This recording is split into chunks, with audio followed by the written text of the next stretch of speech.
Terminal 3 hanggang Terminal 2 dyan sa NAIA. Akalain mong ganun ang presyo. Kung tutuusin to, hindi to aabot ng 300 kung walang traffic. Sa totoo lang po mga kasama. Kaya ngayon pag-usapan natin ito, kasama po ang Lawyers for Commuter Safety and Protection at makakapanayam natin ang kanilang spokesperson si Attorney Albert Sadili. Attorney, welcome to the program. Magandang umaga po. Si Radyoman Ramsey po ito. Good morning po, Radyoman Ramsey. Maraming salamat po. Magandang umaga din po sa lahat ng mga tagapakinig. Okay. Attorney, now with regarding to this issue, mukhang this is a vicious cycle na matagal na ho talagang problema with regards to taxi rides na talaga namang grabe managa. Actually, sobrang taga kung taga itong nangyayaring ito. Ano ho reaksyon nyo dito sa order ni Secretary Vince Dizon na i-revocate itong lisensya ng taxi driver na naningil ng 1,260? Okay. Unang-una po, Sir Ramsey, we, the Lawyers for Commuter Safety and Protection, we heavily condemn ito nga ang pangyayaring ito. At tama yung sinabi mo naman na matagal na nga ang ganitong kalakaran. Fortunately ngayon, sa panahon, with the advent of technology nga lang, mabilis lang ma-report kasi nakukunan na ng video na re-record ng mga pasahero yung ginagawang ganito ng mga taxi driver. So, dito naman, tama sobrang overpricing. So, overcharging yung ginawa ng taxi driver. Nabanggit mo nga kanina kung ito kung ginamitan nga ng TNVS o yung sa metro, nasa mga 300 lang ang rate. So, ngayon, itong taxi driver at saka yung operator ay may mga maaaring violations nga sa ilalim ng ating batas. So ngayon, base sa initial action na ginawa ng ni Transportation Secretary is pinapa-revoke yung license ng driver at saka inorderan yung LTFRB na ipa-revoke din ang prangkisa ng operator. So dito naman sa titignan kasi natin kung ano ba yung applicable na batas o rules and regulations base sa ginawa ng taxi driver na ito.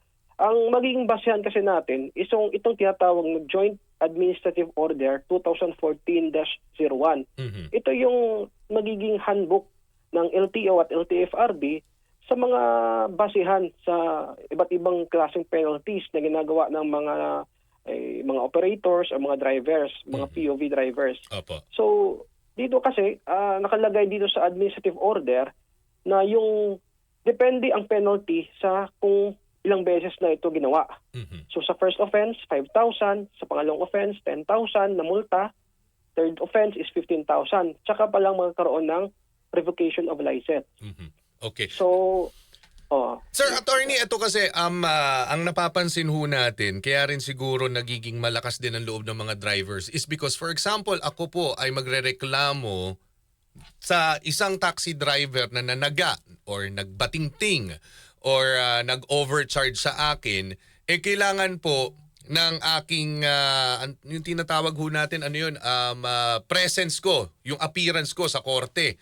Kaya nangyayari po, yung iba hindi na ho pumupunta, kaya ang nangyayari, nabibitawan na ho yung kaso. Tama ho ba? Kaya marami rin po mga taxi driver ay malalakas ang loob na, hindi naman matutuloy yung kaso. Tama ho ba? Una po, kailangan natin emphasize na ang ganito mga violation ay administrative in nature.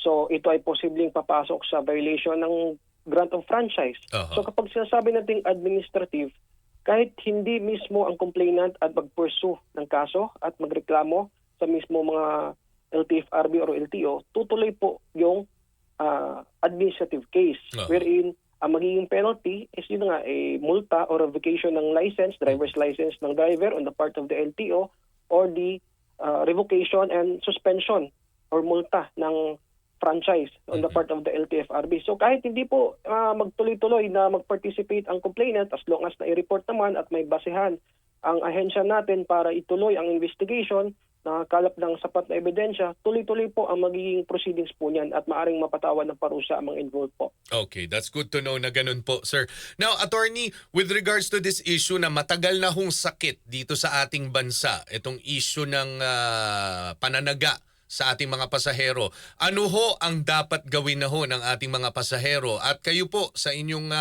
hanay, ano ho ang inyong nakikita na pwedeng susunod na mangyayari, knowing na si Secretary Vince Dizon is really active na talagang galit na sa mga ganitong sitwasyon? Oo, apa. So, para sa ating lahat ng mga passenger, let us all be very vigilant. Kapag nga ay may ganitong na-experience natin na may mga taxi driver or kahit saang public utility vehicle na gumagawa ng ganito, let us be very proactive at i-report talaga natin sa ating otoridad para masampulan sila at hindi pa marisan at mabigyan ng hustisya ang kanilang ginagawa. On the part of our ahensya naman sa ating gobyerno, tama po yun, maganda po na agad-agad umaksyon at may pakita sa lahat ng mga drivers, operators, na ang gobyerno ay meron talagang ginagawang remedyo para hindi na magpatuloy ang ganitong sistema na ginagawa nila na, again, matagal na nga. Simula pa nung nakaraang mga panahon, ang tagal na ang ganitong practice. On our part naman, sa Lawyers for Commuter Safety and Protection, willing naman po kami magbigay ng representation, legal representation and legal assistance sa lahat ng mga passengers kung gusto nilang dumulog or magpatulong para reklamo o rehabla ang mga ganitong abusadong mga drivers.